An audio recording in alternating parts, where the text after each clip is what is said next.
الحمد لله وحده والصلاة والسلام على من لا نبي بعد اما بعد.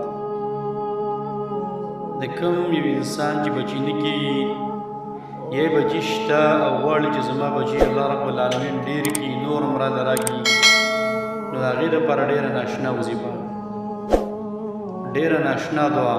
هغې ته موږ دا نه وو چې تاسو قبر ته لاړ شئ او هلته مالګه وڅټئ یا ګاڼې ځان پسې وسوځوئ او تاسو بچي میلاو شي. نه، هغې ته موږ ډېره ناشنا او قیمتي دعاګانې ښیو.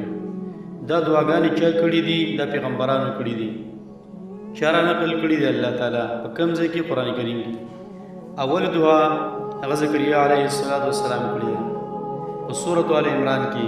هغه فرمایي رب هب لي من لدنک ذریة طیبه. الله رب العالمین ما ته یو پاک بچی راوبخه، نیک بچی راته رب العالمین راوبخه. انسان چې سوال کوي کامل سوال به کوي چې الله نیک بچی راله کړه، صرف هسې سوال به نه کوي چې الله بچي راله کړه.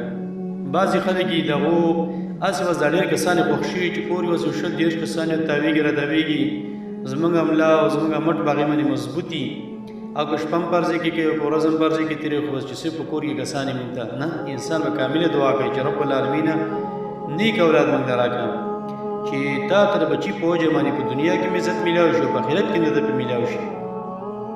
دویمه دعا هغه هم زکریا علیه السلام کړې ده په سورة الانبیا کې رب لا تذرني فردا وانت خیر الوارثین. الله ما یوازې مه پرېږده، الله ما له وارث راکړه.